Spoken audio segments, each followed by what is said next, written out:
Ini masih banyak yang lucu, bagian atas juga masih banyak. Ini kan ada yang mekar, ini di pagi tadi nih udah mekar, cuma karena posisi naungan kita bagus, jadi belum seberapa layu dan ini masih bisa dipolinasi. Lalu yang di bagian atasnya ini adalah bunga yang akan mekar esok hari. Ini besok pagi sudah pasti akan mekar dan ini esoknya lagi akan mekar. Dan sekarang yang akan saya ajarkan adalah metode polinasi bunga kuncup yang bisa dilakukan setiap saat. Nah, ini saya rontok nih. Nanti akan kita ambil serbuknya. Jadi polinasi itu tidak harus di pagi hari atau subuh, karena ada juga yang bilang untuk polinasi vanili itu harus subuh, kalau bisa sebelum jam 6 katanya itu bagus. Ya memang bagus kalau masih pagi, karena apa, mata kita masih jeli, masih awas, jadi kita polinasi nggak mudah patah untuk bagian pucuk dan serbuknya pun nggak mudah jatuh. Itu bagusnya di situ.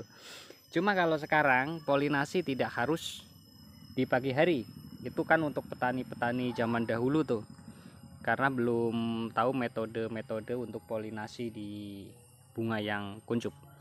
Nah, sekarang saya akan mengajarkan salah satu metode polinasi bunga kuncup yang bisa dilakukan siang, sore, ataupun malam hari. Nah, ini ada satu bunga kuncup yang memang persiapan untuk mekar esok hari, dan ini yang mekar tadi pagi. Ini akan kita lihat dari bentuk-bentuk bunganya. Nih bentuk bunga seperti ini.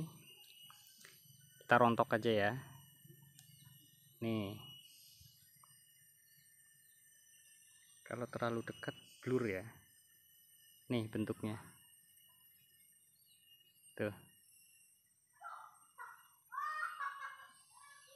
Selaput. Ini selaput ya. Selaput yang saya sering sebut seperti lidah, mirip seperti lidah. Ini ada di bagian bawah dari lipatan yang ada serbuk kuningnya. Tuh, itu serbuknya tuh di pucuk tuh. Iya, nampak ya? Tuh.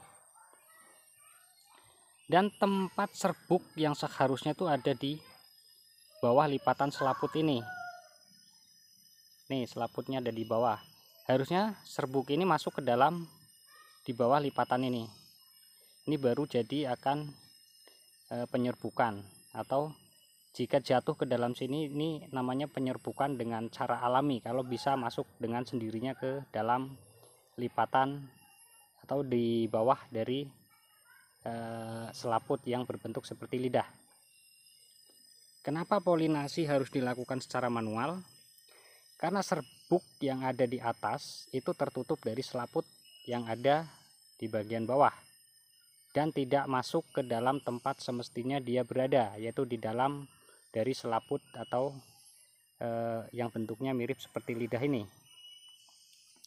Nah, jadi kalau polinasi ini diangkat, memasukkan serbuk yang ada di dalam lipatan ke dalam di bawah selaput yang berbentuk seperti lidah seperti ini. Nah, ini sudah jadi. Penyebab gagalnya polinasi itu biasanya ketika ini tidak ditekan, ya, tidak ditekan. Setelah diangkat, selaput diangkat tidak ditekan. Nah, selaput ini akan kembali lagi, sedangkan serbuk ini akan terangkat lagi ke bawah dari tangkainya yang di atas ini. Nah, ini akan gagal. Nah, itu ada di tutorial penyerbukannya, ada di video-video sebelumnya udah banyak, boleh dicek aja lengkap. Nah, sekarang yang akan saya lakukan adalah metode penyerbukan bunga vanili kuncup. Oke, lanjut ke bunga yang masih kuncup, yang memang mekar untuk esok hari. Kalau yang untuk 2 hari masih kecil seperti ini, masih susah untuk dipolinasi. Jadi kalau misalkan kita mau melakukan polinasi bunga kuncup, hari ini kita polinasi semua yang mekar, siang atau sore di waktu senggang kita polinasi semua yang mekar untuk esok hari, atau untuk besok hari, untuk besok pagi. Jadi besok satu hari kita libur, nggak polinasi sama sekali.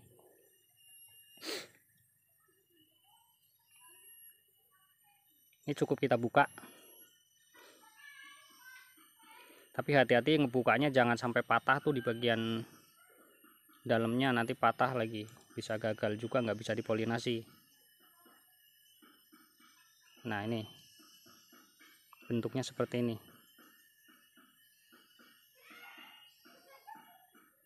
Nih ya, bentuknya sama, yang kuncup dan yang mekar bentuknya tetap sama.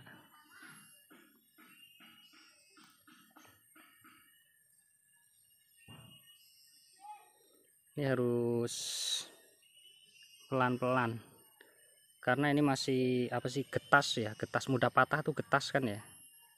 Nah ini kalau masih bisa kita aduh patah deh, nggak apa-apa, tapi nggak masalah, karena yang kita ajarkan adalah polinasinya. Ini anggap aja ini masih ada di dalam sambungan tangkai, anggaplah ini masih utuh ya. Nih posisi seperti ini, kita buang aja bagian luarnya biar nggak susah. Ini kalau masih bisa kita angkat seperti ini, kok blur ya, kalau masih bisa kita angkat seperti polinasi normal seperti ini tuh, itu masih bisa tuh. Nah bisa, itu masih bisa. Jadi bunga yang mekar untuk esok hari itu masih bisa, walaupun harus hati-hati agar tidak patah di bagian atas atau serbuknya hilang. Oke, kita lanjut ke bunga yang lain yang masih normal dan belum patah. Nah ini ada lagi yang masih kuncup dan cadangan untuk mekar esok hari. Dan ini untuk yang dipolinasi kemarin sudah jadi, dia nggak rontok dan ini bisa besar. Ini langsung kita lubangi aja dari bawah. Tuh, dia terlihat. Dan perutnya, perut dari bunga vanili itu pasti ada di bagian dalam dari ini. Diurut dari apa namanya nih? Tangkai, dari tangkai yang ada di bagian dalam itu pasti bagian perutnya. Tuh. Dia ada di bagian ada di bagian atas. Kalau masih musim hujan, diusahakan untuk bagian atasnya ini jangan dibuang, biar jadi payung ketika musim hujan. Jadi tidak ada air hujan yang masuk. Ini sudah bisa sebenarnya diangkat, cuma saya akan tunjukkan ketika si atasnya ini. Nah ini serbuknya kan jatuh tuh, patah. Bentar, saya ambil dulu. Nah ini ya, kecil banget. Ini serbuknya nih, serbuknya patah dan jatuh. Nah yang penting untuk bagian selaput yang ada yang berbentuknya seperti lidah ini di bawahnya ini jangan sampai patah. Kalau patahnya dari bawah sudah pasti hilang total atau nggak bisa dipolinasi. Nah setelah serbuknya jatuh seperti ini, untuk metode polinasi bunga kuncup kita bisa menggunakan serbuk dari bunga lain yang sudah mekar ataupun dari tangkai lain yang memang bisa kita manfaatkan serbuknya. Misalkan ini kita ambil nih serbuknya dari yang jatuh tadi, kita ambil nih serbuknya nih. Nah ini kita ambil nih. Ini masih agak keras karena masih kuncup. Kalau memang mau yang lebih lembut lagi bisa menggunakan serbuk yang dari bunga lain yang sudah mekar. Nah, tapi ini sudah bisa nih, walaupun masih keras tapi sudah bisa kita ambil dan kita masukkan ke dalam selaput yang berbentuk seperti lidah ini. Nah ini di bawahnya nih, tempat serbuknya ada di sini. Nah kita tekan sedikit aja, jangan sampai patah. Tuh, hanya seperti itu. Dan dipastikan jadi. Bisa dilakukan di dalam 1 hari, pagi polinasi yang mekar, sore polinasi yang masih kuncup yang kira-kira mekar untuk esok hari. Jadi esok pagi kita libur untuk tidak polinasi.